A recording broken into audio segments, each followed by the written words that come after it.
Welcome to NAIFA's Advisor Today podcast series, where we focus on how financial advisors work, live, and give to their local communities and our greater financial services industry. Now, let's get started with the show. Hi, everyone. This is Chris Gandy, one of your co-hosts of Advisor Today's podcast with our wonderful our wonderful co-host, Suzanne Kirwan. Hi, Suzanne. How are you? I'm good, Chris. Thanks. You know, it's so wonderful to be here. So I'm not going to take a lot of time today, but know that we have a wonderful guest today, and we're super excited. But before we introduce our guest, Suzanne, who's our sponsor for today's program? So today's sponsor is NAIFA PAC. This week is Employee Voter Registration Week. Tomorrow is National Voter Registration Day. So I think as we talk to Morris today, we want to also touch on the importance of voting and getting out that vote, because it's something that NAIFA believes strongly in, and I know Morris believes in. But today is brought by NAIFA PAC. We are really proud to be able to be one of the top NAIFA PACs in the country, and we want to keep that strong, and we do that through growing NAIFA membership. So Chris, back to you. All right, wonderful. Thank you. So with no further ado, those who have not heard this young man, I say young man, but he's young in nature, young in personality, but you're in for a treat today. So with no further ado, a steward for the industry and just thought-provoking on the forefront of creative thought and innovation and really a motivator. But with no further ado, Mr. Morrison. So if there was people here, you know, maybe clapping. But welcome to Advisors Today podcast. We're super excited that you're here, and we're super excited to have what I would call a meaningful and purposeful conversation. Well, Chris, Suzanne, I'm thankful to be here, especially as a professional communicator. It's so interesting what we can do via podcast, video, stage nowadays.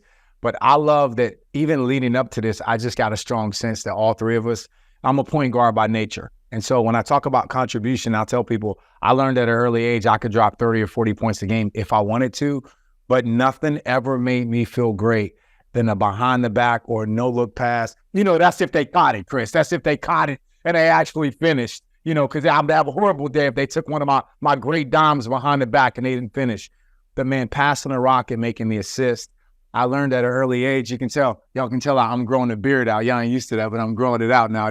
My daughter wanted me to grow it. She said down to here. I said, baby girl, I got to be professional. I can't grow it that low, but I'm going to get it a little lower so she can play with my curls. But here's what's interesting. I trimmed my beard. I've been cutting my hair since I was 10. Two things changed my life more than anything. You know, I'm from Harlem, from New York City, lost my parents there when I was young. People know that about my story. I was orphaned a second time as a youth. That's not what shaped my life. What shaped my life probably more than anything outside of my faith in God was playing basketball. I learned that I wanted to make the assists. I love contributing to other people's lives. I learned that about myself early. So when I also realized that nobody could cut my hair, because I got this head full, I always had an afro full of curly hair when I was a kid, and all my black aunts and uncles, nobody knew how to cut my hair. So they would mess it up. And then my grandma said, well, I'm going to take you to the white barber. This guy, he'll know what to do with it. And of course, they didn't know what to do with it either. So by the time I was 10, I started cutting my own hair.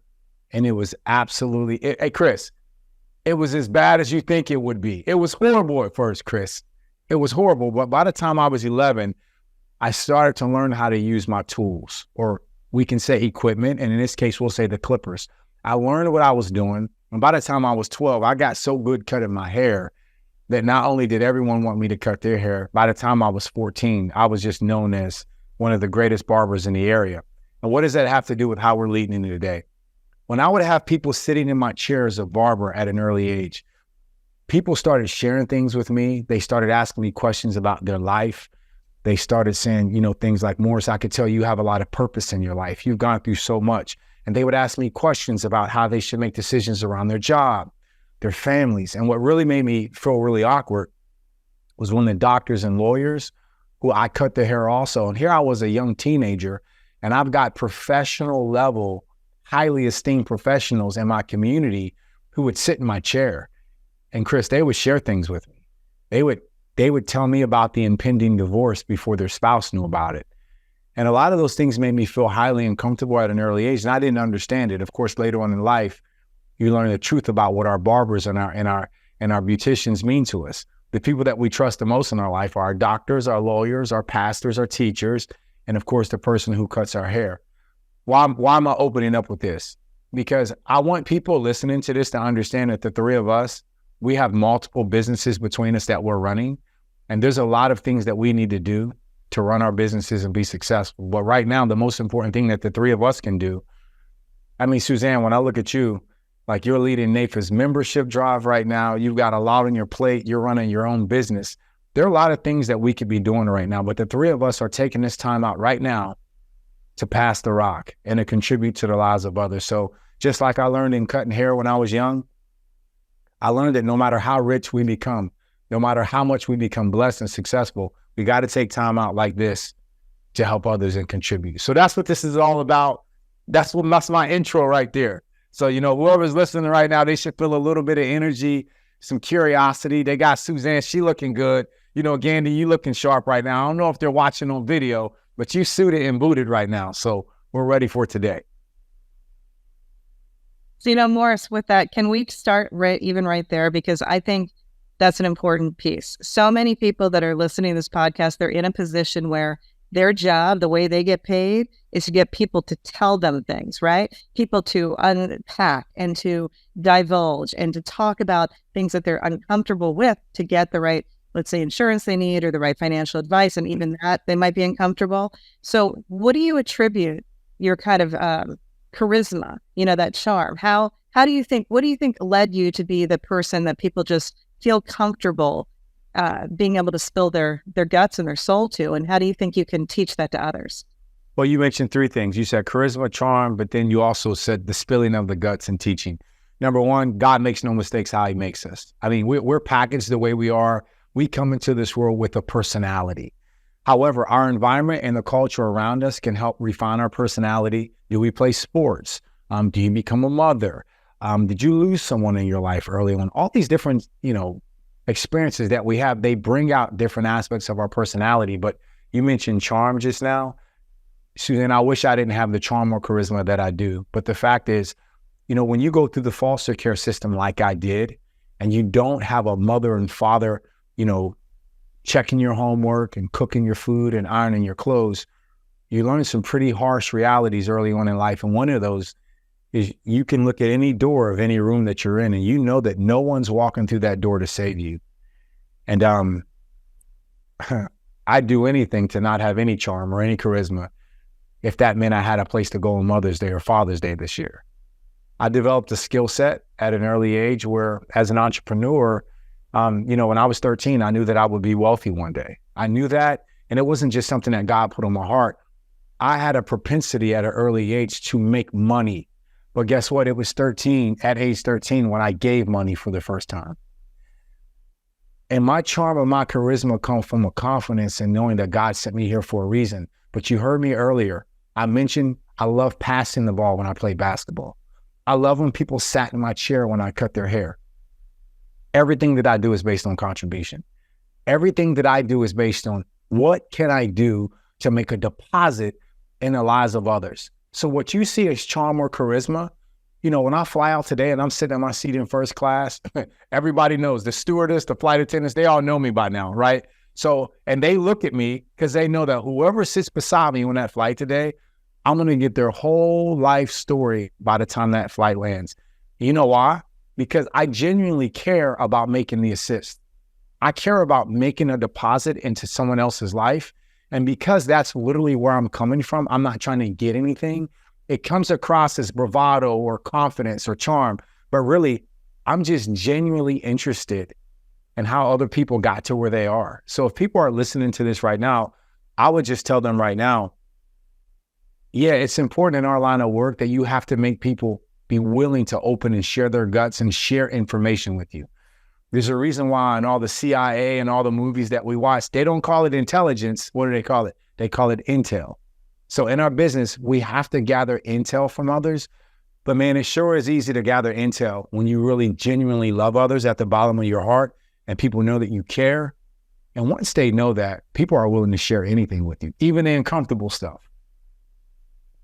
When you talked about connection, so let's talk about the importance of that, right? So your ability to communicate and your ability to be able to essentially tell a story or absorb a story, and the ability to be able to build that connection. Can you share with us a little bit from a perspective of how do you go about doing that, or how can someone go about doing that that's, quite frankly, never done it before? So I heard three words: connection, I heard communication, and I heard tell a story. And then you ended that by saying, specifically for the ones who've never done it before, and specifically for our NAIFA audience, some of the ones who could stand a dose of getting better at this, right? First of all, connection. It is amazing what happens when you do not let your cell phone dominate your life. If you can take your smartphone, and specifically when you're in public, it's the simple stuff, Chris, that we know. When you're in public in an airport, when you're at a Starbucks, when you go anywhere, are you looking down at your phone, or are you looking up at the human beings around you? See, you can go back thousands of years. The ability and the need for us to connect with each other, man, we're hardwired to do that. That's why even on a Zoom call, we know little things like you got to show people your hands. Why should you show someone your hands on a video or a Zoom call? Because for thousands of years, if you walked up to a random person in the woods or somewhere else that you didn't know, the first place your eyes went was to their hands. Why? Because you needed to know if they had a weapon in their hands. Because if they did, that could spell out the fact that there's going to be impending doom for you. So how does that translate today? Well, we talk about connection. Human connection is suffering right now because of the thing that's in our hand all the time. So when you're in public, can you just do something simple like not have your phone in your hand? Pick your chin up, look around and just smile and make eye contact at people. I mean, come on, we're all successful people. Anybody listening to this podcast has done pretty well in life, right? So we're going to dress pretty nice. We stand out a little bit differently when we go places. Shame on us for standing out like we do with the gifts that we have, and not even just lift our chin up and look at people when we're in public. That's a simple thing for connection. Next thing you mentioned is communication. I don't want to go down a communication rabbit hole as much, but I want to reconnect it to what I said earlier. It's amazing how much more clear, Chris, you can communicate when you're not trying to get something from someone. Like when you're genuinely interested in hearing more of the other person's story than you are just telling a story, then that vehicle that you use to communicate, that vehicle automatically goes from being a Toyota, which is great, by the way. Toyota's Camrys are great. Shout out to the Camry people out there. But Toyota also makes a premium brand called Lexus. So what takes our communication from a base model brand to premium brand is, do you genuinely care about people? That's going to change how you tell stories and how you connect. Now, I'm going to end by storytelling. When I stood on stage last year at NAIFA's Apex event, I went over a few critical things about storytelling. And storytelling doesn't have to be complicated. We'll unpack that a little bit as we go here. But storytelling can be as simple as, who am I talking to right now? What's meaningful? Like, am I trying to sell this person, or am I trying to show this person that I care about them? Well, the best thing to do that is to actually not tell a story in that situation, right? I think storytelling gets overused. We use stories, Chris, sometimes when we should be using questions. Does that make sense? The best stories that we can get other people to tell are the greatest ones. That's what causes connection. And, I have to be careful of that. I had a, great mentor. Walter Braun, Chris? He's another speaker, former NBA guy. Walter, he said something to me. Walt said something to me. My wife was pregnant with our daughter in her belly. We were sitting in Soho in New York City. This is 10 years ago. We're sitting at the Soho Grand, and Walt leaned over and he said, "Hey, Morris, if you want to have a great marriage and a great relationship with this baby that's about to come into this world," he said, "you have to take your professional speaker hat off whenever your flight lands at home. You have to leave that hat on the front porch." And then I learned something really interesting at that moment. When I'm in my house, I don't lead any of the conversation. What that means is I don't tee up the conversation. When I'm around my family, I'm talking about whatever they want to talk about. Why? Because Daddy is one of the highest paid professional communicators in our country. If I'm not careful, I can use that strength and overplay that strength, and any strength overplayed becomes a weakness. One of the greatest ways we can tell stories is by actually not telling the story. It's by asking a question to the people in our presence and letting them speak up. You mentioned challenges, right? And overcoming those. I think for so many NAIFA members, there's two worlds, right? And so NAIFA has gone through some change. When I first started off in the business, I started off in the business where there was thousands and thousands and thousands of NAIFA members. And what's happened is the industry has shrank, right? There's less and less financial advisors than there were a year ago, and there's less and less and less and less. And so my whole point of asking you about struggle and change is we need to be able to attract the creators, the innovators, the entrepreneurs into the business, right? If someone was coming into the business today, what would you say to them are key elements in success, or that could lead to possible success, and things they would need to learn early on? If someone was coming into the business and they were also a NAIFA member, is that what you're saying? Well, we're now moving to the fact that we're assuming they're going to be NAIFA members because they're going to be part of the family, right? So now they're going to be part of NAIFA, but again, they don't know what NAIFA is. They just know, hey, this is the club I need to be in. Yeah, this is where I need to go play, and this is where the giants are. This is where the superstars are. This is where grassroots happen. And because my mentor told me, like when I started in the business, hey, this is the Hall of Fame. This is where you go to learn, right? Yeah. Getting back to that, what would you tell them if this was the first time they had heard someone speak or say something? What would be the couple of things you would say? Hey, listen, early on, man, you got to learn these fundamentals, like in sports. You got to learn these couple fundamentals because it's so critical to you being here a year from now. I got you. Watch this. So I was wanting to see how far into this conversation I was going to tell you how much money I'm making right now because of Deion Sanders. Here's what Deion Sanders have done. He has made us re-envision the word belief.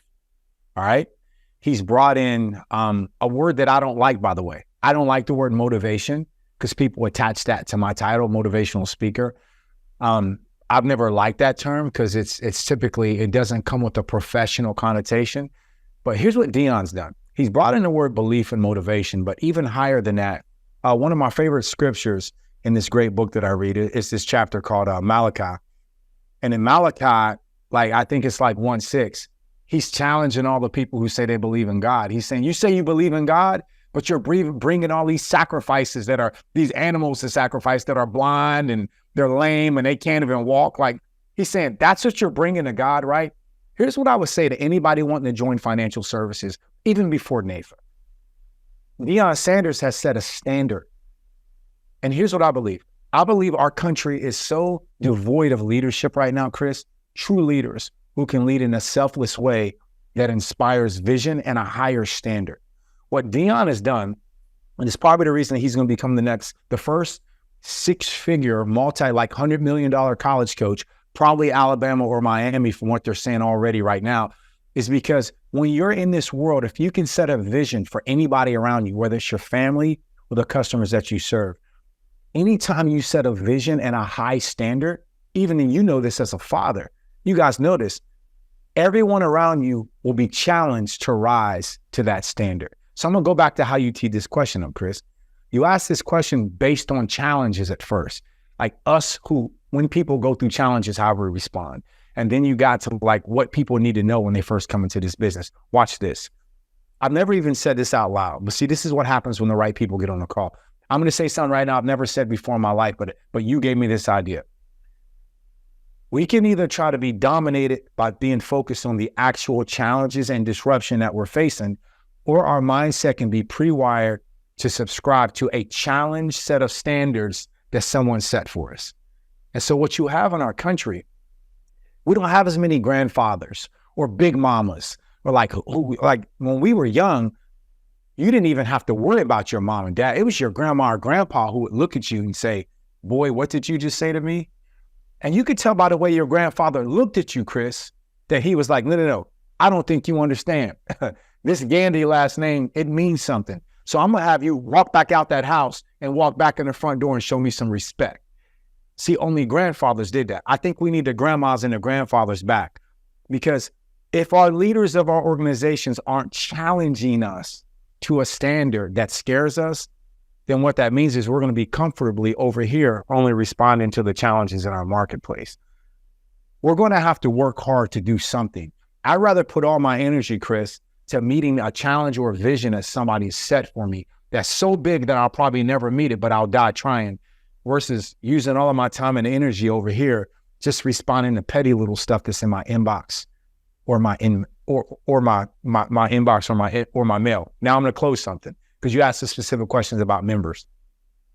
If you're a new person coming into this industry in financial services, all right, shut your mouth.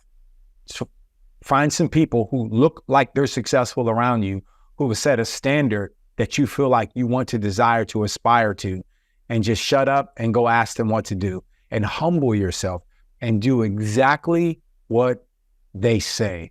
And you will always be surprised. If you don't reach goals by doing that, one of two things happen.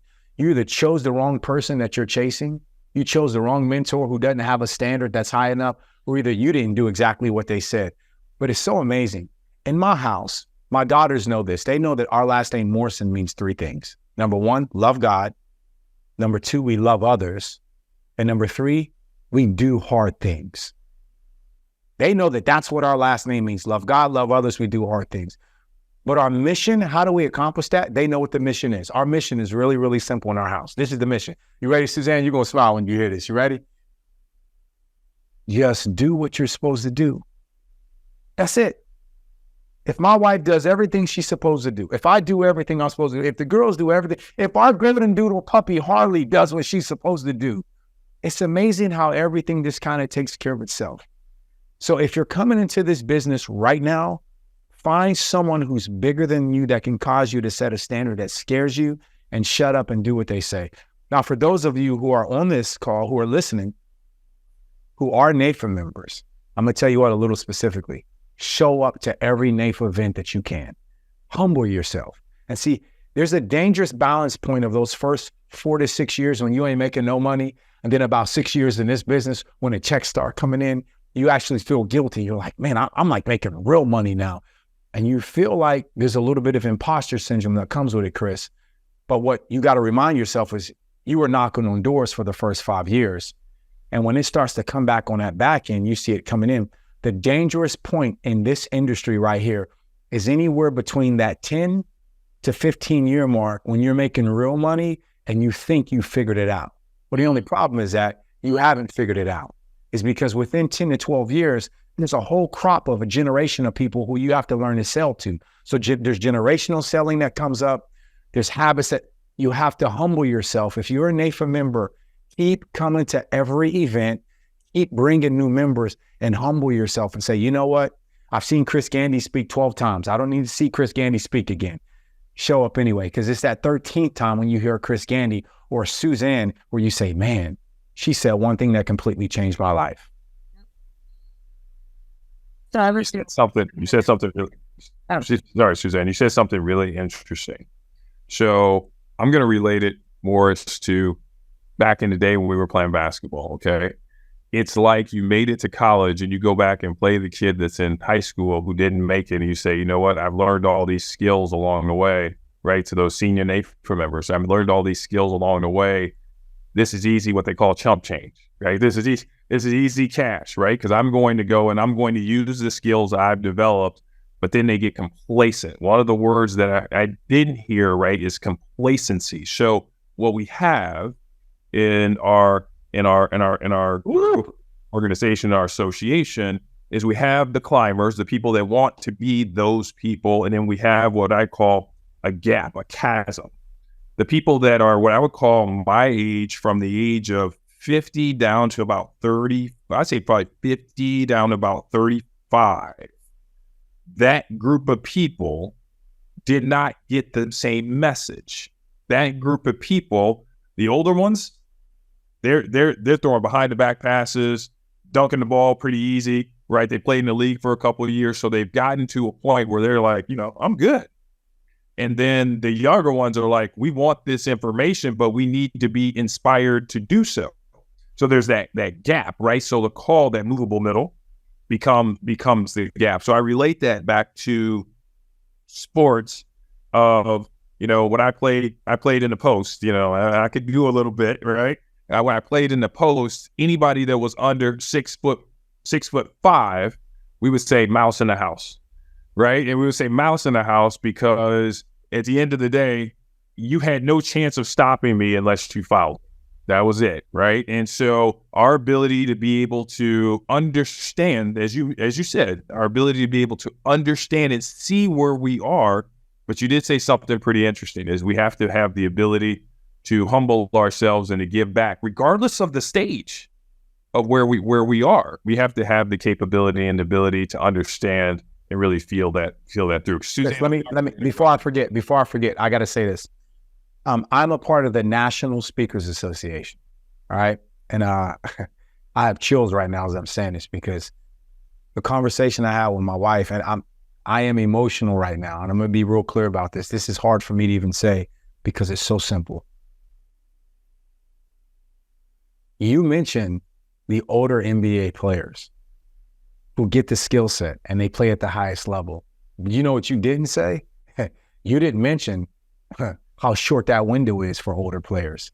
See, if we're talking basketball, then once you figure stuff out and you're 28, you better look down at your wrist, bro. I know that today's different because we know how to change our diet. We know how to reduce inflammation. We know how to train differently. We know how we have therapies that can extend our playing years until we're 38, 39, 40. We can do that today. But let me tell you something.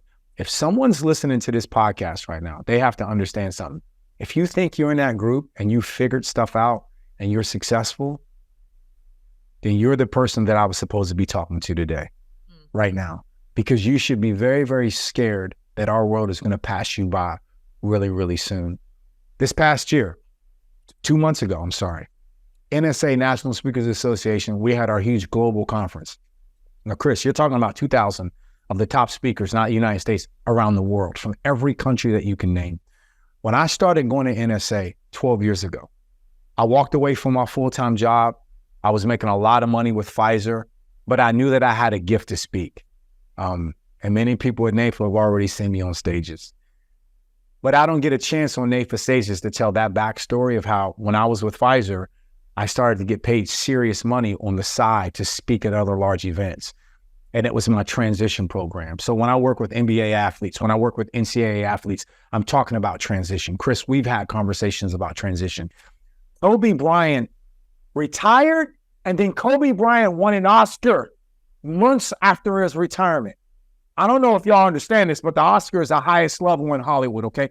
How did Kobe get an Oscar within months of retirement? It's because he didn't transition to film industry.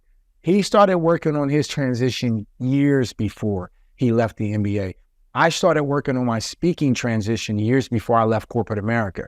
But once I became a professional speaker, everyone said, just like NAIFA, new financial professionals, new advisors, they say, you got to join NAIFA. Because you got to join NAIFA. But for me, they said, Morris, you got to join NSA, National Speakers Association. You got Les Brown. You got Willie Jolly. You got Zig Ziglar, the greatest who've ever done it. You get to walk the halls and hear them talk about how they made it. And I'll tell you something. I've been one of the fastest growing speakers in the world during this time period. And over the past 3 years, I haven't been able to make my NSA conference because it's in the summertime. I'm probably in Australia, China, somewhere else during that time. I just haven't made it. So here's what I did this year. Way back at the beginning of 2023 in January, I went in. I think I paid $3,000 or $4,000. I pre-registered. I did everything. And then, so everyone who wanted to book me to pay me $30,000 or $40,000 to speak during that same week, guess what? I told them no. And my wife said, Morris, are you sure you want to walk away from these bookings? I said, babe, I have to be at our industry conference this year. She said, Morris, you could teach everything that every teacher in all of those breakout sessions and every keynote, she goes, you could teach and preach everything they're going to say. Why are you so insistent upon going? I said, I know I can. That's exactly why I got to go. I said, I'm going to do what I did at the beginning. I'm going to take my notepad out. No iPad, no computer. I'm going to have a pen and paper, and I'm going to sit in the front row of every session. And Chris, can I tell you something? This summer I left, and just when I thought I had everything figured out as a professional speaker, at 44, you know what I learned? I may be at the top of this industry, but I met some 24-year-olds who were hungry. I met some 21-year-olds who were ready. I met some 31-year-olds who inspired me. And we were at our block NSA session, this dinner we have one night. I looked around the room. we had more Black and more female speakers for the first time ever. And God just put it on my heart. I went up and I told the people, I said, I'm giving scholarships out. I said, I want to give scholarships to a certain amount of people in this room who are first-time contributors, people who paid $3,000 or $4,000, because I remember where $3,000 or $4,000 to go to a conference. And you know what, Chris, we gave several scholarships out that day, because not only did I humble myself to show up, I said, Morris, you're going to show up every year. And when you get there, you're going to keep this scholarship going. And next year, I'm probably going to do it in the name of my grandmother and other people. And my grandma raised me at 110 West Line Street, Chris, after I lost my parents in New York City. A lady adopted me. I called her grandma. She raised me at 110 West Line Street. So after our Black NSA session, a bunch of people huddled up around me in the hallway. It was about 40 or 50 people. And I made them all choose a number between 1 and 200. And I knew the number was going to be 110 because she raised me at 110 West Line Street. And I just told all the first timers, I said, hey, in honor of the lady who raised me, I said, I got a number in my mind, and I'm going to choose so many of you for this scholarship. I'm reimbursing your hotel, your flight, your registration, everything. And in my mind, I'd already made a decision that if 12 people say 110, that's what it is. If 30 people say 110, and I just got a card back in the mail yesterday from Tracy Ruiz, who's in Michigan. And here's what she said. She said, thank you for your generosity. She said, it's very clear that you were raised the right way and you haven't forgotten your roots. Here's my message, NAIFA, if you're listening to me. If this industry and this association has helped you become successful, you can't forget your roots. You have to give back. So showing up, no matter how successful you are, showing up is giving back. Then after you show up, find some people you can put your arm around and just say, hey, I've got you. How can I serve?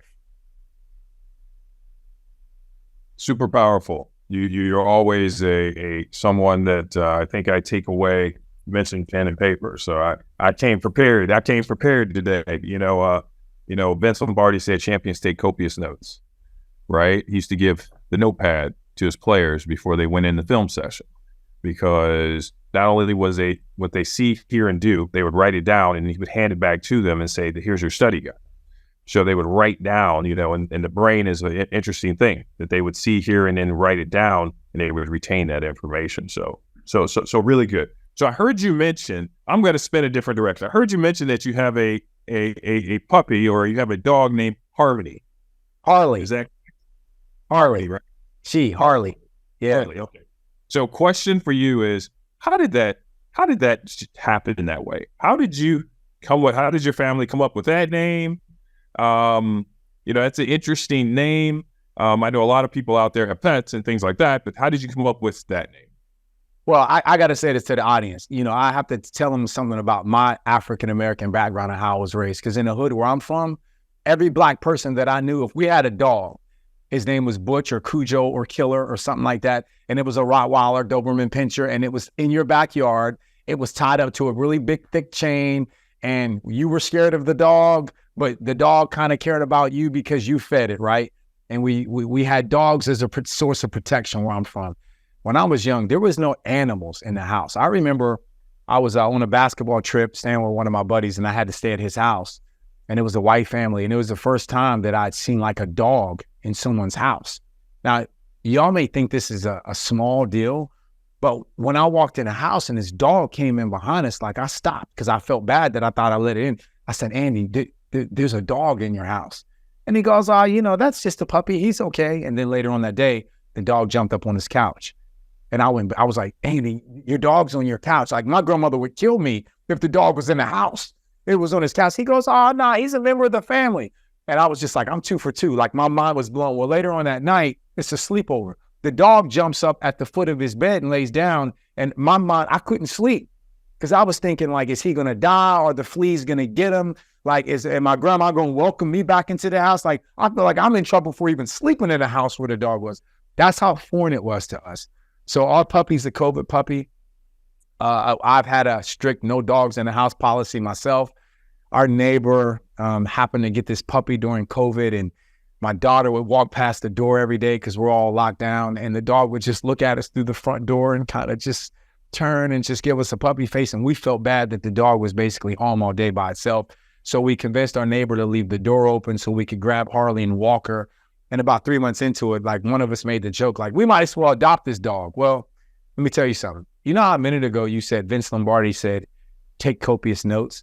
What you were talking about is the neurochemistry and anatomy of the brain, how the brain works.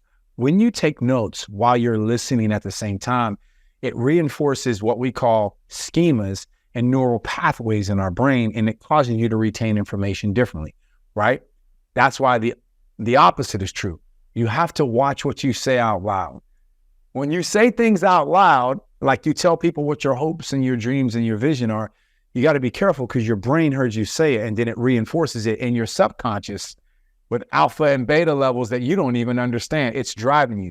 I think the moment I said, we might as well adopt the dog, we're taking care of it, I shouldn't have said it out loud, because within a week, Holly was ours. And I'm going to be honest with you, this dog is the centerpiece of the family. And whenever my flight gets home and I get home at night, I now have to ask for permission to get into my own bed because there's normally not space. So I have to remove the dog just to get into the bed, and she's the princess of the family, man. So thanks for asking. You know, I like to talk about personal things. We'll talk about the jump man behind you, because I know you grew up, you probably couldn't afford those shoes. You're exactly right. We're gonna talk a little bit about that. But so let's talk a little bit about legacy. It's super important, the impact you make with the people and lives you touch, right? And so let's talk about your future, books, things like that. So tell us a little bit about your future, the path where you're going, kind of some of the things you would like to do, and, you know, the knowledge in which you're going to cement in some sort of illustration so that we can continue to pick those things up along the way. Yeah. Teach others. Yeah. Share with us a little bit about that. Well, first of all, you know, as a speaker, I'm always cognizant of who our audience is. So we have a variety of different people. Because so many people from NAIFA know me, I can imagine, you know, we have to be sensitive to the fact that there's going to be some people listening to this from NAIFA who already know a lot about my brand. They're going to make their 16-year-old listen to this on the way to school and to basketball and everything else. So as I say this, let me give you a simple reaction to legacy. You can't take it with you. It's real simple. We have all these legacy conversations, and I'm not downplaying legacy. It's amazing how when you start to, you know, when you get to a point where you can afford whatever you want, it's amazing. Most people who take a more conservative approach to their finances, and they actually look at their finances and they say, you know, I can't take it with me. So what can I do for my kids, my grandkids who I've not even met yet? It's like when we talk to Dory and Aaliyah, they're 9 and 10 years old. You know, we're very clear with them that more than likely their husbands have already been born. And so I talk about them. We talk about their husbands all the time. They ask me questions about their husband. And every now and then, like, I'll give them a name. I'll be like, when I meet Dylan, here's what Dylan's going to say to me, and here's how I'm going to say it. And we're having those conversations now because Dory understands trust. She understands when we went to Wyoming a couple of weeks ago, we went there to check on our business establishments because we own 6 companies.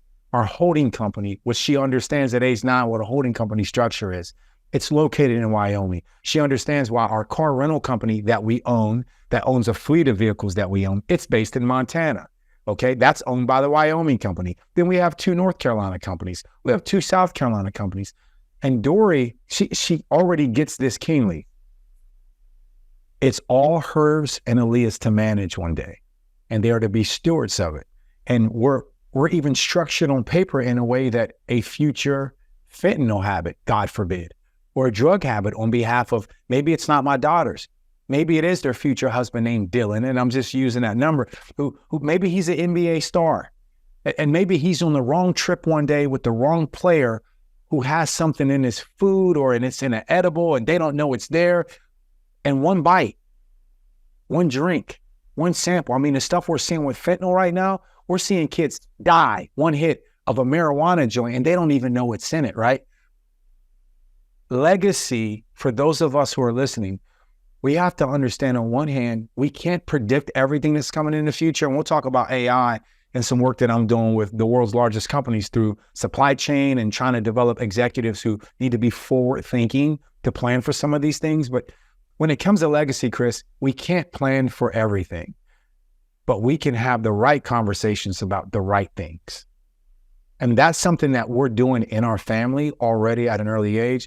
Simple example is this. I get home from a flight last month and Dory's excited. We don't do gadgets in our house, so the kids don't have phones and all this other crazy stuff. We come home and Dory runs in my bathroom. She goes, "Look what I found, Daddy." She goes, "Here's Mommy's old Apple Watch." And she goes, "Here's Mommy's new Apple Watch." And she looked at me and she goes, "Mommy's got 2 watches." I knew what she was doing right away. She goes, "And look what else I found." She goes up into my drawer, which I don't know where y'all from, but kids ain't allowed to look in their daddy's top drawer. Everyone knows kids shouldn't be looking in the top drawer in the bedroom. So I'm wanting to scold her for being in the top drawer, but I'm not going, she's not in trouble because daddy just came home from the flight. And she goes, "Look what I found in your top drawer." She pulls out my brand new Apple Watch that's been sitting here for a year or so. I don't use anything. I don't wear watches and all this stuff. She goes, "Mommy's new watch, Mommy's old watch, Daddy's new one." She goes, "Which one are you going to let me wear?" And I laughed it off and I said, "Dory, you know you're not getting a phone or a watch or anything probably until you're grown. So you know that's not happening." And the next day we go to church and she said, "Well, can I wear it to church?" I said, "Sure, babe. You can wear whatever one you want." She tells all of her friends at Sunday school, "Guess what? My daddy's going to give me one of these watches. My daddy is going to give me one of these watches." And she tells all of her friends, and all of her friends are at the house after church. We're sitting there and Dory comes up. She goes, "All right, Dad, which one are you going to give me?" And I looked at her and I said, "Dory, I hate to disappoint you." I said, "But I never committed to giving you anything." Now, for any of y'all who've heard me speak, you know my 3 things. You know my top 3 things that the doctor told me. Number 1, don't be a victim. Number 2, take ownership of your life. And number 3, don't expect anyone to give you anything. So I looked at her and I said, "Dory, you cannot have any of these watches." And she didn't throw a temper tantrum. She was genuinely upset because she thought one of them was going to be hers. So I went out and I grabbed all 3 watches and I set them on the island in the kitchen. And I had to reinforce our legacy message. I said, "Dory, I'm going to make you make a decision right now. You can have one of these watches right now. Or you can know what our family means, which is all 3 of these watches belong to you, Dory. All of them. And you have access to them whenever you want. Are you going to choose one watch? Or are you going to realize that these are all yours to manage and consume and enjoy?" And she knew what I wanted the answer to be. So she goes, and she walked away. And I said, "Whoa, Gummy Bear, what are you choosing?" And she goes, "You know, I want to choose one watch, but I know my daddy wants me to choose all 3. And she stopped up, but she got the message. That's legacy. So we sprinkle legacy. And here's the word, continuity of what it means to manage what you've been blessed with. We do that in every conversation that we have. So that's just a quick little answer. That's a short story about how, for those of us who are listening to this, you have to understand that, and by the way, I think your worldview is important here also. Chris, I don't know if you believe in God. Suzanne, I don't know if you believe in God. I don't know what your beliefs are, but I know that our beliefs motivate everything. Suzanne was just kind of saying that about how Deion Sanders has caused us to relook at the word belief. Well, I believe that God sent me here for a reason. And I believe that I'm being judged on how I manage everything, from my little curly hair that I have, to my white smile, to my energy, my charisma. I believe we're going to be judged for everything that we have, from our resources to our gifts. And it's never too early to start looking through life through that lens. So for someone out here who's listening who may say, "Well, Morris, I don't believe in God, or I don't have the same beliefs," I challenge people and I say, you may not believe in God, but you do believe in something. And you need to figure out what that is and write that down and go figure out how you want this story played out 200 years from now. That's how far down the road you have to be thinking about this. That's why trusts are important. Holding company structures are important. You have to make sure that even in the worst case scenarios, how can you keep a legacy intact for your family, for your customers, but also for the future people coming who are going to bear your last name and your family that you're not even thinking of yet. And I love that it's also, you think big, right? You really think big. And I think so many people think small because of comfort, because they get down into the minutia of the situation. They get into the problems today. They're not thinking like, okay, stewardship, all these words you're saying, like the fact your daughter can think that way, it's the I think just taking it back to, I do a lot with branding and talking to these agency managers and people that are just like individual single shingle, agents. They need to think of them as they are that enterprise already, right? From day one, they got to say, here's who I am. Here's this is our legacy. These are the things we think about, and I think for a lot of people, a couple of things that you touched on that resonate with me. One of the key things, I was a pretty young mother. Jerome Bettis was going into the Hall of Fame. And he said in his speech, he said, you know what? The only thing I had was my last name, right? And like my father sat me down and they said, you know what, son, we don't have much, but you have the last name Bettis. Don't mess it up. And I don't come from anything, right? And I have, not the story that you have, Morris or Chris, but I don't come from much. And so I had to make a decision during that time, right? As a young mother to say, I could sit there and bemoan all of the stuff. I lost my mom really young. We had no money, the whole thing. But I made that decision listening to that. I said, you know what, damn it, that's a good thing, Jerome, because I love Jerome. And I was like, you know what, I'm going to build on that. And I think more agents and advisors need to build on that fact. Like, we got to start something, right? So I just broke free and said, I'm the origin. I'm the origin of this whole thing. That's right. That's right. I'm the origin. And it doesn't matter the past. I can start it here, right? And we can have big dreams. And we got to think about what we are. And so in our household, just resonating whatever you're saying, last name Carowin to me means you're not going to outthink us, and you're definitely not going to outwork us, right? And we know that, and everybody knows that's how we operate. And then to put it into another thing, we also say when things get hard, light on the hill cannot be hid. That's right. It's what you're meant to do. That's right. Get out of your own way. You're supposed to do this. You're the biggest obstacle. And I think the more you can get people to because people catch up with their own selves, right? Yeah. That's the hardest part. They get in their own way. We see it all the time with the people that get to a point of growth. They get blocked. They get in their own way. So it's how do you constantly free yourself to think big? And I love that you've already set for your daughters a way to think big. And that thing about already talking to their husbands, love that. That is huge. Let me tell you what. It's real, Suzanne. Aren't they going to get married one day? More than likely. I hope that happens, right? Yeah. You just put something in my head. So I'm asking myself as I'm listening. Wishful thinking at that point, right? They know it's not. Right. It's amazing. So once again, when Chris brought up Lombardi taking notes, and I said what that does to the brain, just like when you speak something out loud, what that does to the brain. By the way, now I'm going to talk about the importance of fathers, right? Watch this. My wife and I were talking about this last night. How my favorite joke I like to say about mom and dads is like once God made like man and woman, he looked at both of them. He was like, now which one am I going to trust to bring kids into the world? Trust me, he didn't choose guys for a reason because he knows how we think. He knows how selfish we can be. But he knows that if we hear a noise in the middle of the night, we're going to run towards that robber downstairs also. He wired us. We're all like Liam Neeson on the movie Taken when he picked up that phone after they kidnapped this girl when he said, listen, I have a particular set of skills. I will find you and I will kill you. See, that's the heart of a man. But this isn't about females or men, because what I saw you do just now, and this is why I was impressed with what you just described with your heart. What'd you say? We won't outwork you in what? Outthink you. Not going to outthink you and outwork you. Mm-hmm. I was thinking something just now. I was thinking two things. The first is this. I hate when people call it dreaming big. Around here, we call it normal thinking. Yeah. See, that's the problem. Yeah. We think that in order to have a vision that's bigger than what you've seen in your culture or in your neighborhood, which is what I had to do. By the way, I came from the type of Black community where by the time I was young, especially once I started cutting hair, I had my own brand. I had my own brand before I knew what a brand was. So I could cut designs in my hair by the time I was 11 or 12. So what that mean? I didn't have to pay $30 to go to the barbershop. I didn't have to go to the barbershop. And every 4 or 5 days, I could change my look up. I can't tell you the power that came with knowing that I could take ownership of something so simple, which is controlling how I look. But guess what else? I learned how to iron my clothes when I was in 2nd grade. So watch this. I could iron my clothes. And by the time I was in 5th, 6th grade, I'm cutting my own hair.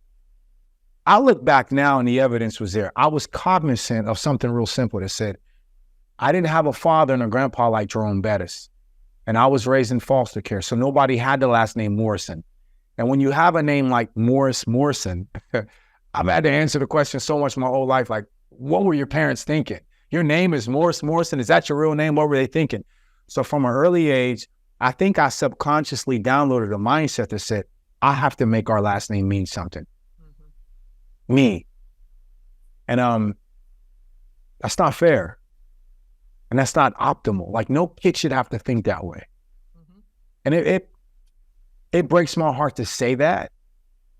But man, now that it's only now seeing my daughters during Aaliyah and seeing how much love they have and seeing how amazing my wife Lisa is, seeing the mother that they have, and knowing, go back to the beginning of this podcast, I told you, when I'm around my girls, I don't lead the conversation.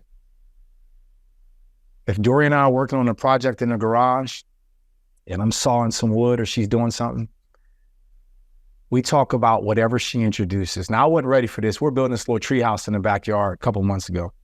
And I said, Dory, hand me another nail. She hands me a nail, and as she hands it to me, she goes, Daddy. Now listen, her mother's white, so that's important. So I got this little biracial child who asked me this question. Daddy, what color do you think my husband is going to be? Because we talk about Dylan, right? Yeah. Now, as a Christian family, we're taught to love everybody. But let me tell y'all something out here. This is going to be the most racist thing I say every day. Any man listening to this podcast, I don't care if you're white or black. If you got a little girl, you know what you want your little girl to marry? Someone who's, I looked at Dory and I said, Dory, I know exactly what your husband is going to look like. She leaned in and she said, you do? And she's like, Daddy, I knew you know a lot of stuff, but Dad, like, you even know this? Like, she had this moment, like, my daddy is all knowing. She leaned in, she said, Daddy, tell me, what's he look like? I said, baby, he's about 6 foot tall. Hand me another nail. And I paused. She said, okay, 6 foot. She said, what else? What else? I said, he's got a gorgeous smile.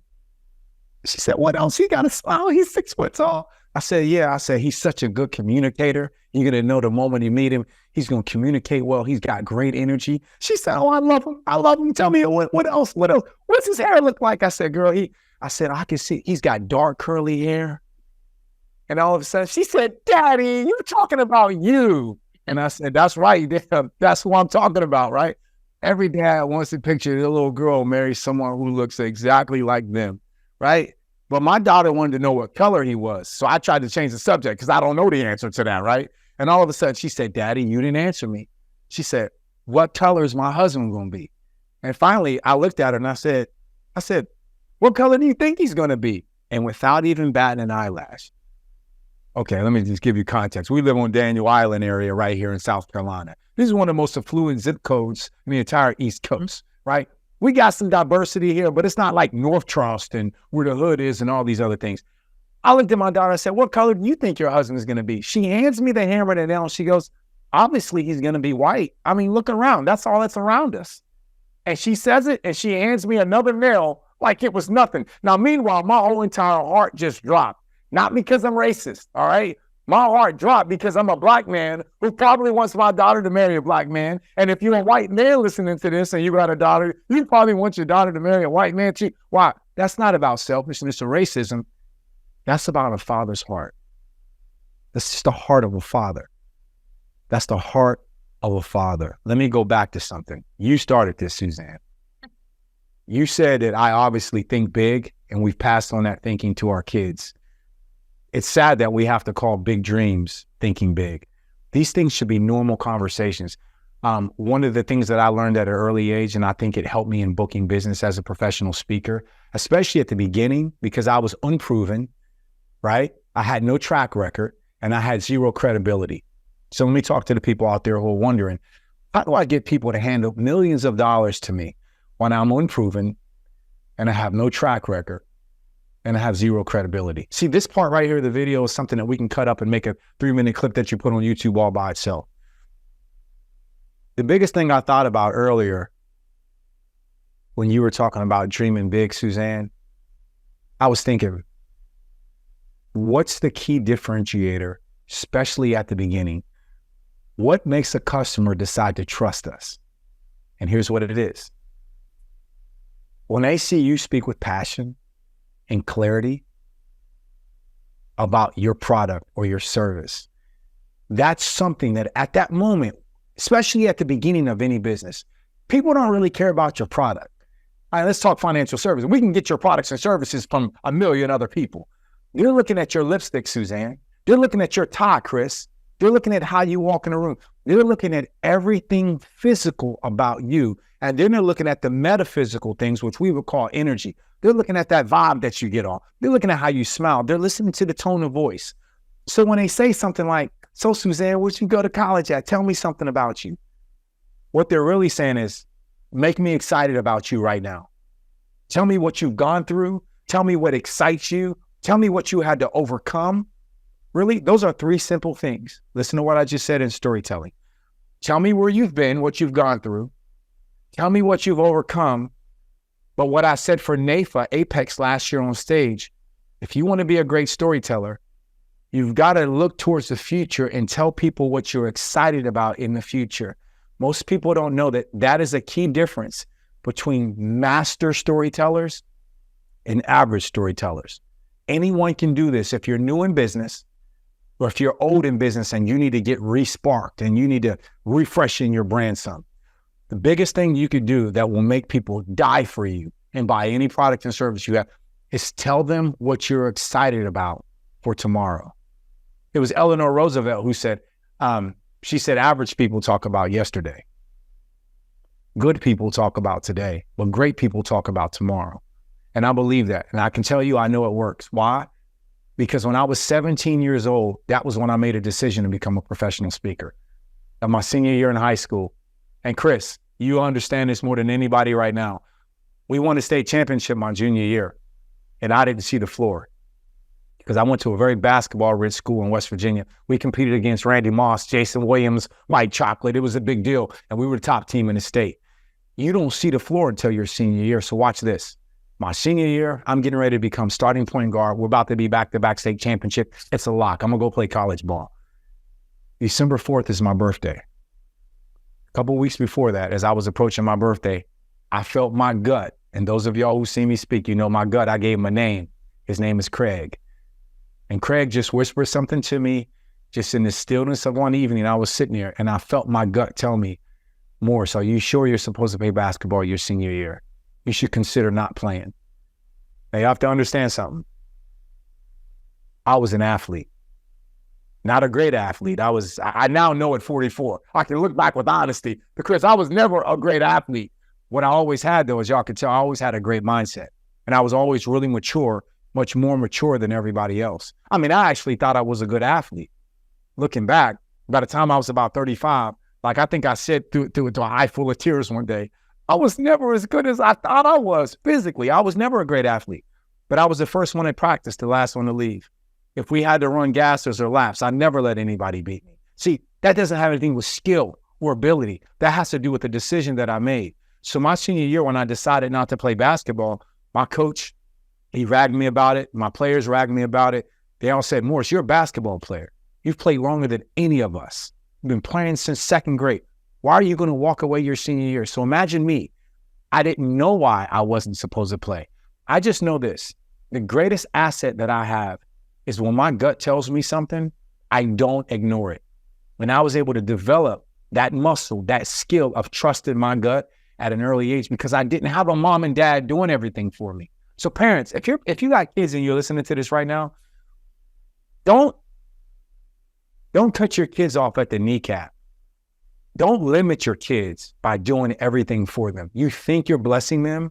You think you're being helpful. Now, what you're destroying is a natural, innate ability for your kids to go out in the wild and hunt and kill and capture their own food and become producers. If you want your kids to be producers, you can't produce everything for them now. See, I know for a fact I didn't have help when I was young. So I became Liam Neeson at an early age. I developed a particular set of skills, right? I will find you and I will kill you. So by the time I became a senior in high school, when my gut told me not to play, I knew not to question my gut. So guess what? My coach told me, he said, you'll never play college basketball. Well, guess what? I didn't play my senior year. I did play college basketball, but you want to know what happened a week after I made that decision my senior year? A week after I made the decision not to play basketball, I got a call from one of the biggest student leadership conferences in the state. And they said, Morrison, you've been chosen to come and represent 50 of the top students in the state that are going to come to this huge conference. Hundreds of students You've been chosen to come 3 days before the actual conference to get training to serve with the other 50 as the peer mentors who are going to lead this whole event. And they asked me a question. They said, are you available? Am I available? Am I available? The answer to that would have been a definite no if I was still fooling around with a basketball in my hand. By the way, I was hurting that I wasn't playing basketball. All my best friends were playing. We're about to pursue this back-to-back state championship, and I can't even tell them why I'm not playing. Am I available? Of course I'm available. I get to the conference, and the last day of our training, the last night before the conference kicked off the next day, they made us stand in a circle. Our advisor took his hat off, and he passed it around to everyone in the circle. And he said, everyone needs to write down on a piece of paper one name of the 50 people in the circle who you want to see on stage for the next 3 days, all day, emceeing and leading and hosting the whole event. Now, I've always known that public speaking is the number one fear. By the way, you got people listening to this right now who are supposed to be professional communicators. You may think you're in financial services. You may think you're selling insurance. No. You are a professional communicator. You have no idea how many professional communicators are still fearful of public speaking. And that day when they passed the hat around, I was just as fearful as anybody. Matter of fact, when the hat came around me and I had to vote for someone, I looked at the girl beside me and I said, what's your name again? She was like, Jennifer. I was like, Jennifer. And I wrote it down and I put it in the hat. And our advisor, his name was Greg Knight. I'll never forget this man. He changed my life. He emptied all the names out on the floor and he picked the first name. And he picked up the first piece of paper and he said, and the first name is Jennifer. I was like, yeah. I started dancing. He was like, the second name is Morrison. I was like, wait a minute. Stop playing. He was like, and the third name is Morrison. He kept calling my name. He never said anybody else's name. And the more he called my name, my fist started to ball up because my fight or flight was kicking in. I was just like, I'm going to beat everybody up. Like, I'm not going on stage. I'm going to fight my way out of this. I will beat up everybody in this room. And I looked around the room like, yeah, I can take everybody. I'm going to beat up everybody. That was my thought, right? They're playing a cruel joke on me. They're trying to force me on stage for 3 days. Hell no. And my advisor, Greg, he saw that I was getting angry. And he came over to me and he said, son, what's wrong with you? You know, sometimes you need a man to just talk to you like a man, right? He said, what's wrong with you? And I said, with all these people choosing my name, like, they just trying to play jokes or something like that. And he looked at me and he said, never forget this. He said, you just had 49 out of 50 people of your peers vote that they want to see you on stage tomorrow. He said, do you know how much of an honor that is? And then still, I wasn't really receiving what he was saying. I was still angry. He said, Morris, the only one person who didn't vote for you was you when you wrote Jennifer. And he said, you're going on that stage tomorrow. And I did. And I was throwing up. I was sick. They had to get a washcloth to put on my head. By the second day, I was still nervous, but my legs weren't shaking as much. And by the third day, they couldn't get the microphone out of my hand. And I had my peers, I had hundreds of people coming up to me and they were like, hey, we've never seen anything like that before. You have a gift. Now watch this. I want this story to, I'm going to be very direct. I hope this story causes some of your listeners to leave NAIFA and to leave financial services and insurances. Why? Because if you don't have the gift to be here and to serve your customers, if you don't have the heart to do this, please stop now. Because we got a lot of people who want to be in this industry. So you got to want to be here. But that day at age 17, moving forward, when I made a decision to become a professional speaker and a writer, I didn't know who Zig Ziglar was. I didn't know who Brian Tracy was. I didn't know Keith Harrell. I didn't know that I could make millions of dollars talking and running my mouth for a living. But I think you people listening right now, you see that I obviously have a gift as a communicator. So what you have to do, you have to be willing to trust your gut at some point and say, do I need to contribute more? Do I need to give more? Is this industry for me? And if I stay, can I double down on my efforts? So when you say dream big, this is bigger than a dream. That little 7-minute soliloquy that I just said just now, Suzanne, this is bigger than a dream. I was set up to do what I'm doing now, but I could have easily sold drugs and did everything else that my uncles and my family members are still doing to this day. I had God in my life. I set a standard for myself that was so big that I knew I could never reach it. And I still wake up dreaming about how to get close to that standard. So listen, to anybody listening to this, don't be horrible storytellers. The reason why most people don't have charisma and they can't share their story with people? It's because they don't believe in themselves. Number one thing to believe. I have a men's group, a Bible study group that we deal with. We're in the process of, I'm making everybody write down their testimony. See, in the church, we call storytelling your testimony. What are you going to say when someone says, what did God do for you? Well, I ask people from NAIFA. What are you going to say when people say, why are you a financial advisor? Are you going to give some boring vanilla answer? Or are you going to take the time to actually write down something that in 30 seconds, you can give those 3 points that I made? Yesterday, today, and tomorrow. Here's where I've been. Here's what I had to go through. Here's where I'm at, but here's what I'm excited about. If you can write 2 or 3 sentences about where you've been. So for Chris, it could be like this. Hi, I'm Christopher Gandy. You know, I was blessed enough. I went through some things when I was young, but basketball was a gift. I met an amazing woman. I was able to get married. I was able to have this career in the NBA, but I realized I wanted to do more to help people. I became a financial advisor so I can help people, blah, blah, blah, blah, blah, blah. Legacy, legacy, legacy, legacy. Because I know in his story, the word legacy would kind of be there, right? Everybody needs to take the time to write that down. When you do that, just by having the discipline of writing it down, it's amazing how much your message can be downloaded from anyone, whether you're at Starbucks, whether you're at church, whether you're at a Rotary meeting, a Chamber of Commerce meeting. Everyone's just begging you to say, Suzanne, please tell me why you're different than everybody else who does your job. And it could start with writing your story down in a way where you actually believe your story. Because if you don't believe it, then nobody else will either. Well, that's a lot to unpack, right, Suzanne? I think if we get a chance to, now, Morris, the gauntlet's been set. So, you know, there is the NAIFA Advisor Today podcast, and there's one episode that's been downloaded more than any other episode. So we're going to see if your episode transcends that. Do you know whose episode that is? Would I happen to know? Give me 3 choices and I can choose. Give me multiple choice. A, B, or C. Me and Chris Gandy. What do you think? Oh, man. You know what I love about you? You reminded me why earlier in this podcast I mentioned the importance of humility. This was a laugh when I say that. Yeah. Nah, of course, man. Why? Because, Chris, people aren't obsessed with you because you went to the NBA. If anything, when I hear about players in the NBA or NFL, my heart breaks a little bit because all of the people that I know that the higher you go up that mountain, and the NBA and NFL is real high, at some point you got to jump off that bad boy. And if you were waiting for the athletic trainer or the team doc to say, sorry, you've had 3 MCL and ACL surgeries, this is it. The team's not signing you to another contract.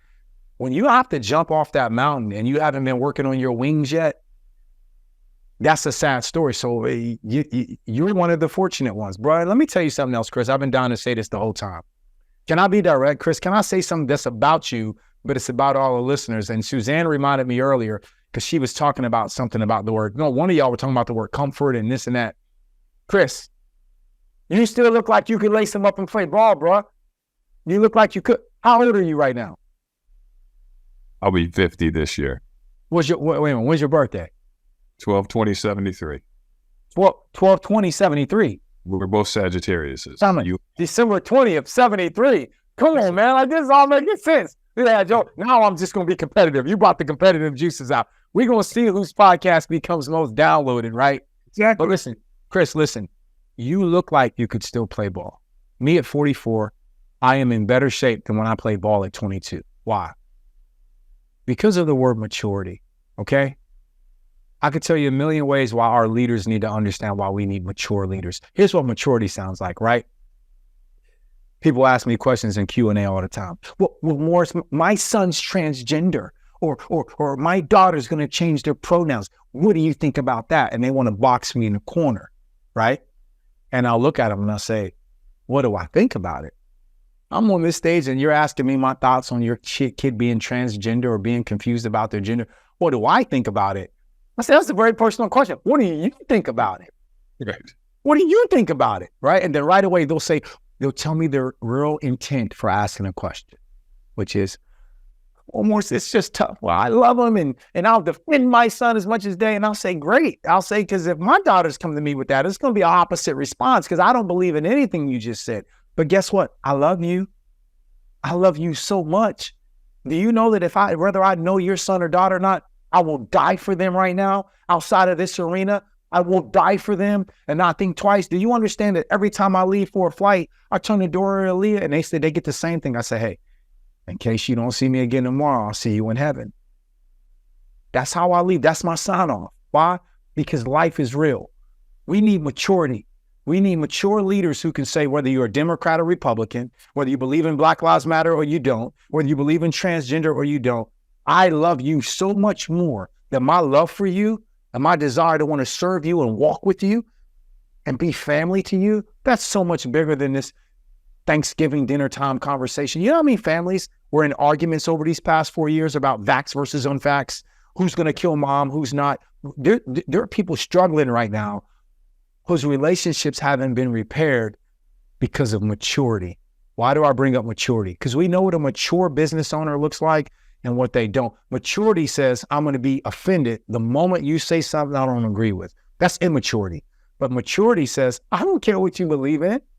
Matter of fact, I'm so strong in my beliefs, my vision and my standard for myself is so high that I'm so busy trying to reach my own standard for myself that just because you like peanut butter and jelly with sardines on it, and just because I don't eat peanut butter jelly with sardines, you don't need to be in the team sardines camp and now we hate each other, but literally, that's how immature our leaders have become. I'm going to throw in something for the PACs and the legislative action committees that NAIFA has been so great having.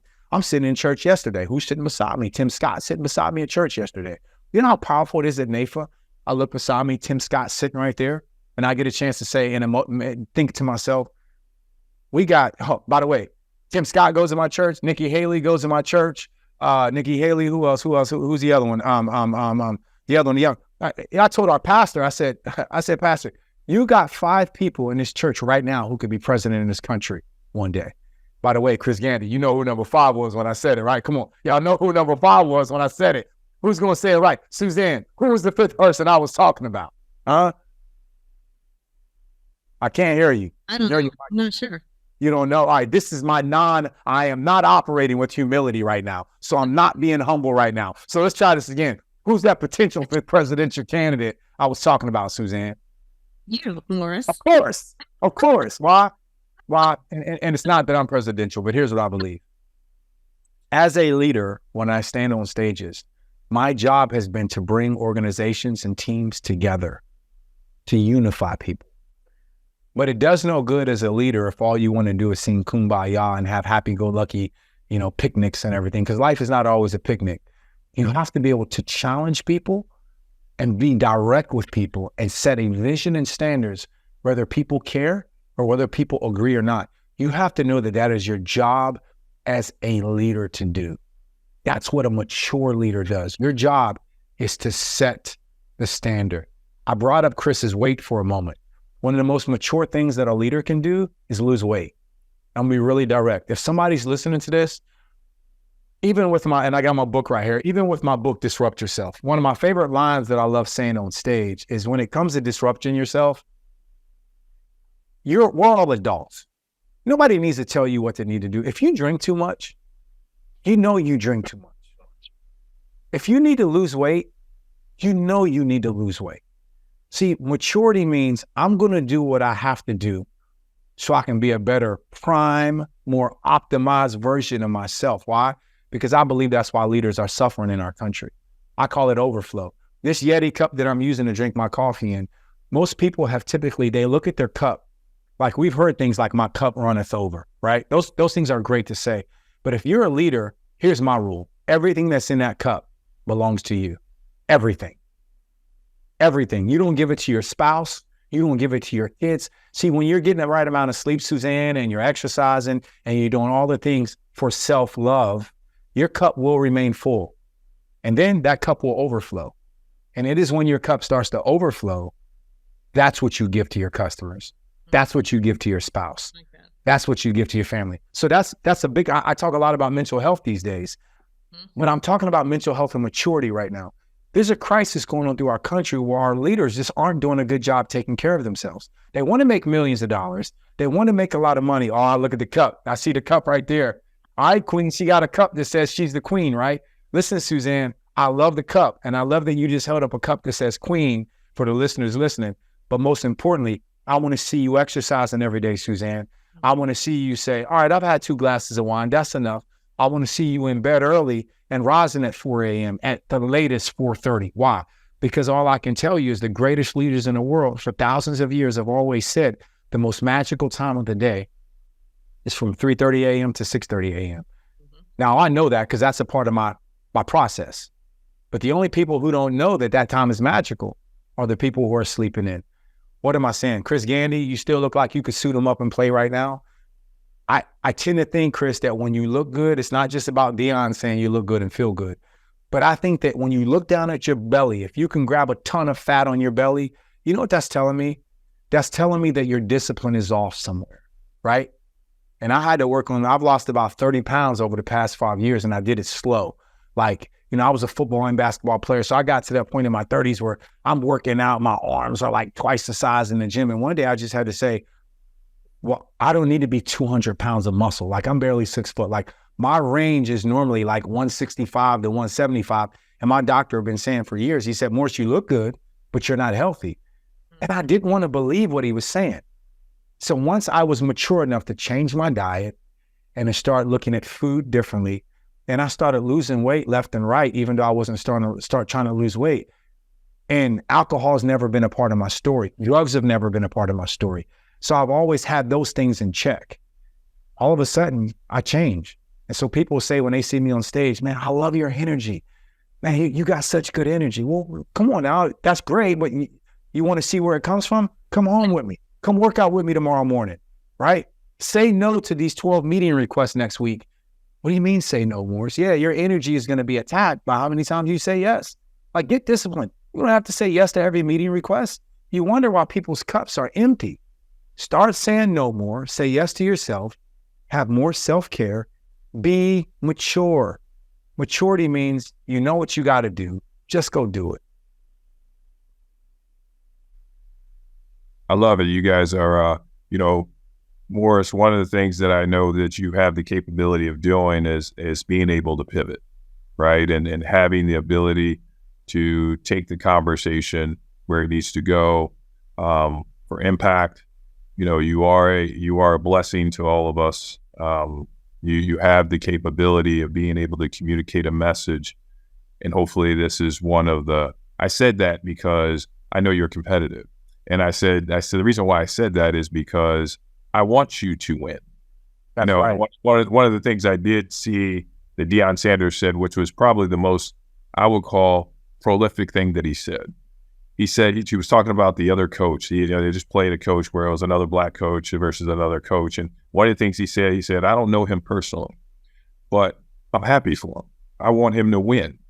And that really is, I want you to win at everything you got going on in your life, because when that happens, yes, we all are better for it, because now you can tell that story and hopefully that inspires other people. So with that being said, I think we have some amazing content here. Suzanne, I want to take him to the lightning round because I got some questions for him. And when you do the lightning round, I'm going to give short, like 10, 15 second answers. So give me as many questions as you can go in. I'm going to give some quick answers. Yeah, because I love the lightning round. They're quick. So Suzanne, do you have anything else before we take him to the lightning round? Oh, let's do it. I'm excited. All right, Morris, here we go. So we're going to do the first one. It's pretty easy. You ready? First thing is your favorite food your mother used to cook that you just would love to have every day if you could. Well, I lost my mom early in New York City, but I tell you something, my grandmother who raised me, you're right, you want to know my favorite food that I would want today? Anything she felt like cooking. Okay. No matter what it is.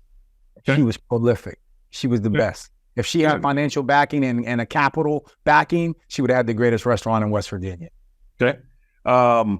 Okay, so here we go. So those were easy. So what position did you play in high school? Point guard. What position did you want to play? Point guard. See, that's unique. That's unique. Because, I heard you mention something, and I was going to say it before, thank you for taking the time to say that athletes go through one of the most challenging things in life, and that is losing their identity. because so many times people perceive who you are, what you do is who you are, but we're not. Because basketball is nothing more than a dream with a deadline. So we understand it's a deadline from the beginning, and at some point it's going to end. Not those 60-year-old basketball players. It's not how it works. At some point the dream's going to end. You just don't know when it's going to come. So with that being said, your favorite pair of shoes? I got a couple, man. I got this pair of Pumas that I got in South Beach, Miami. They're just, Pumas, they making all these different colors, but there's an old store right by the Lowe's Hotel in South Beach, and an old man has this store, and he's had it for like 60 years, and it's a single independent store in South Beach. Many people listening, they're going to know exactly which store I am, and he has one of ones. So when you walk in and you see a pair that you like, you know that no one else has them anywhere. And I just noticed, I was traveling a couple weeks ago, and I dropped some coffee on my Pumas, and I'm looking at them last night like, how am I going to get this coffee stain out? But they're amazing. Got it. So here's a couple of things for you. You ready? Here we go. So your favorite saying or quote? Well, one that I'm running with now that's a Morrison original is you can't grow something that you don't own. And what that means is a farmer can go next door on his friend's property all he wants and try to grow corn on his neighbor's lot. But eventually his neighbor's going to say, no. This is my property. And the farmer's going to say, no, but I want to grow something for you over here. Well, that's dangerous. You can't grow anything that you don't own. So I want people to understand something right now. I've got multiple people and friends going through divorces with me right now. And my wife and I are walking both the wife and the husband through them in several cases, and it's tough to see. But what we're seeing that's contributing to this divorce, it's just a lack of ownership. Now, what I'm seeing over and over again, even at the corporate level for entrepreneurs who can't be successful, Chris, they just can't get out of their own way. You have to be able to get out of your own way. To do that, you got to get direct feedback from someone who's not going to be your friend. They can kind of talk to you like a daddy or like a coach and say, I love you so much that you got to notice. And once you get any information about what you're doing to contribute to getting in your, what you're doing to contribute to getting in your own way, when that's identified, you got to own it because you can't grow something that you don't own. The one word, if they were going to describe you, if someone was going to describe you, what would be the one word they would use? That's the word everyone's used since I was a kid, intentional. Intentional. Yeah. The one book everyone must read. The Bible. I don't care if you're a believer or not. And if you're not a believer, go start in Proverbs and it'll blow your mind. Proverbs is divided into 3 sections. The first 10 chapters are for young people. The second 10 chapters are kind of for adults, but the last 10 chapters are for leaders specifically. See, somebody had to teach me that in Proverbs a few years ago. When someone taught me that, I saw Proverbs completely different. If you're a leader out there, go read the last third of Proverbs and tell me it won't change your business. I don't care if you believe in God or not. I happen to also believe if you read it and you apply the wisdom, it's going to change your life, your relationships, and your business. And then all of a sudden, you'll be more curious about this thing called God up there. Wonderful. The one message you would tell yourself at the age of 7. What would 7 years old? Yes. You could look back and give yourself a message at the age of 7. What would it be?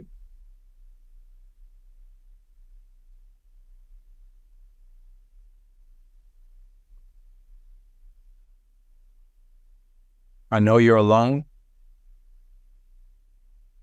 but one day you're going to have a wife who loves you so much, and she's going to make you feel like your mother would have made you feel, and like a father could have made you feel. But when you have Dory and Aaliyah and even the golden doodle Harley, and they run to the door when you come home, if you just hold on at age 7, one day you're going to have something that's going to erase all of that pain and just bring so much joy into your life. Last thing. You ready? If you could go back in history, either today or in history, and have a conversation, have dinner with one individual, whether dead or alive, who would it be and why? Me at age 20. Why? Because I would tell him that the only reason you're having sex is because you think you want intimacy, and the only reason you want intimacy is because you've been alone your whole entire life. So sleeping with different girls is not going to do it for you. I would go back and say, hey, all right, so be yourself, but better. I'm you in the future. Everything that you have, God equipped you with the story, the background, the pain, the gifts, the charisma. As Suzanne, I appreciate she said that earlier. I would go back to me at age 20 and say, you've got everything. You've got the essentials, but also you're far more gifted than anybody around you. So be yourself, but better. The be yourself part applies to me, but be better applies to the moment you step out the house, what I would call your ministry. Every time you interact with somebody else, whether it's your spouse, your kids, your customers, anyway, that's when you have to continue to put on replay. All right, Morrison taught me that to be yourself means to just use my character to be me at all times. But the moment I get in front of people, I must be better. I must be better. Be yourself, but better. Love it. Thank you, Mr. Morrison. We appreciate your time. We appreciate you. We look forward to seeing you at another event. You know, we love coming and supporting you in many ways. Do you have anything else you would like to share with the NAIFA universe today before we close shop? Yeah, I'm really passionate about NAIFA. I've served on several boards. I've been chairman of several boards, and I want to tell you something. What I'm about to say is about nonprofits. It's not about NAIFA in general, but it relates to NAIFA. Nonprofits are extremely dangerous places for mediocrity. Let me say it again. Nonprofits, non-competitive environments where if you don't win, you'll still be around next week. See, I like competitive environments where when you don't win, you don't show up and you don't do what you're supposed to do, then you get erased from the history of the timeline of history. But nonprofit environments, they're spending someone else's money. That's why we joke about the government. That's why we joke about, cities and towns and states, because they're always spending someone else's money. I've noticed that when you're spending someone else's money, it's easy to be comfortable and casual. And we run around like nothing's urgent. Well, listen to me, NAIFA. Membership has been decreasing at NAIFA almost for the past 40 years in a row. You would think we would have got a clue about that many, many years ago. How do you solve that? NAIFA, you all need to relook at your board structure. You need to look at your nomination process. You need to relook at your bylaws. You need to shake up everything that you can to make sure that you're bringing blood. Because see, even when a woman gets breast cancer, I saw this MRI last week, lady, she showed it to me. She said, Morris, do you know what those white things are that's coming towards the tumors, a tiny little tumor? And because I was pre-med, I was almost a doctor, I knew exactly what it was. I said, oh, Connie, I said, that's blood flow. She said, how did you know that? I said, well, I was pre-med initially. Every time we get a cancerous tumor and you look at it, there's blood that starts to flow to it. Why? Because with blood flow, blood brings nutrients. Blood brings oxygen. Same thing is the case for organizations. NAIFA, there's no guarantee you're going to be relevant or even around 7 years from now. This is mission critical. It's not no guarantee that any nonprofit's going to be around because our world is changing dramatically. This organization needs blood flow. So wherever you can energize the processes of membership, of engagement. See, we put so much focus on membership, and I'm glad that we got Suzanne leading that. But what about once we bring those members in here? We got to have some snacks, some appetizers, some main courses. We have to engage them differently. And whatever that means, y'all have to have the courageous conversations, even if it means scrapping everything from your national leadership. And listen, nothing is off the table. I'm not saying NAIFA needs to scrap its national leadership or his whole board structure. I'm saying you should leave no stone unturned, because if you don't, you won't bring the blood flow to the organization that you need, and it can be very dangerous in the future. That's my message for NAIFA. Take it, run with it. I'm proud of NAIFA. I'm glad to be an advocate for you all. I'm glad to serve. And next time I come, I like this so much. I think what we need to do, I think this was great, by the way. We need to do a big national conference, whether it's the legislative conference, whether it's P+P, whether it's APEC.